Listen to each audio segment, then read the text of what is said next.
Bonjour à tous, je continue à vous partager des extraits du livre du cardinal Ratzinger, Foi chrétienne, hier et aujourd'hui.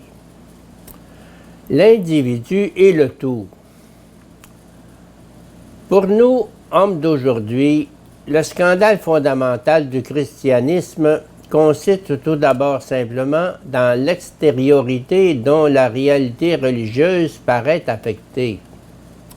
C'est pour nous un scandale que Dieu doive être communiqué par tout un appareil extérieur, l'Église, les sacrements, le dogme, ou même simplement la prédication kérigme, dans laquelle on se réfugie volontiers pour atténuer le scandale, et qui cependant est aussi quelque chose d'extérieur.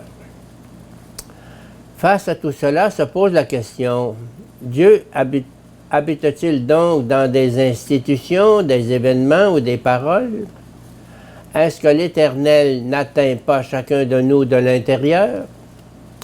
À cela, il faut d'abord répondre simplement par l'affirmative, en ajoutant « S'il n'y avait que Dieu et une somme d'individus, on n'aurait que faire du christianisme.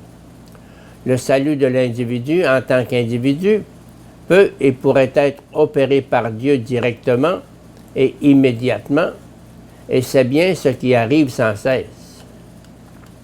Dieu n'a pas besoin d'intermédiaire pour pénétrer dans l'âme de l'individu, auquel il est plus intime que celui-ci l'est à lui-même.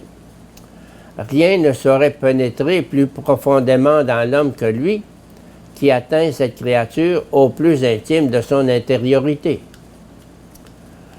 Pour ne sauver qu'un individu, on n'aurait besoin ni d'une Église, ni d'une histoire du salut, ni d'une incarnation, ni d'une passion de Dieu dans le monde. Mais c'est ici précisément qu'il faut ajouter l'affirmation ultérieure. La foi chrétienne ne part pas de l'individu atomisé. Elle procède de la constatation que l'individu pur et simple n'existe pas, que l'homme ne devient lui-même que par son insertion dans le tout, dans l'humanité, dans l'histoire, dans le cosmos, comme il convient et comme il est essentiel à un esprit dans un corps. Le principe corps et corporalité qui régit la condition humaine signifie deux choses. D'une part, le corps sépare les hommes les uns des autres, les rend impénétrables les uns aux autres. Le corps, en tant que forme, remplissant un espace et posant des limites, empêche que l'un soit entièrement dans l'autre.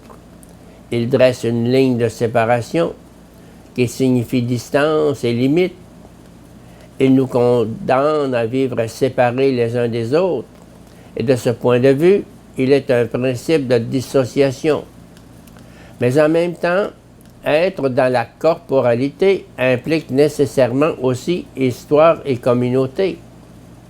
Car si le pur esprit peut, à la rigueur, être conçu comme étant pour soi la corporalité, elle implique l'origine à partir d'un autre.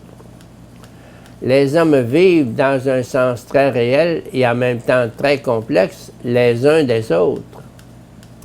Car si la dépendance mutuelle est entendue tout d'abord au sens physique, depuis la naissance jusqu'aux multiples réseaux de l'assistance matérielle réciproque, elle signifie, pour celui qui est esprit incarné, que l'esprit lui aussi, donc tout l'homme, est marqué très profondément par son appartenance à l'ensemble de l'humanité, de l'unique Adam.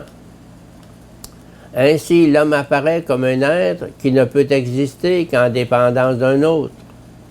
Ou pour reprendre un mot du grand théologien Müller de Tübingen, l'homme en tant qu'être totalement relationnel ne se réalise pas par lui-même, quoique non plus sans lui-même. Franz von Baader, contemporain de Müller, a exprimé la même chose d'une manière encore plus nette, en disant qu'il était aussi insensé de déduire la connaissance de Dieu et de tous les êtres doués ou non d'intelligence à partir de la connaissance de soi, de la conscience de soi, que de vouloir déduire tout amour de l'amour de soi. Ici est repoussé catégoriquement le principe de Descartes qui, en fondant la philosophie sur la conscience, cogito ergo sum, je pense donc je suis, a déterminé le destin de la pensée moderne jusque dans les formes actuelles de la philosophie transcendantale.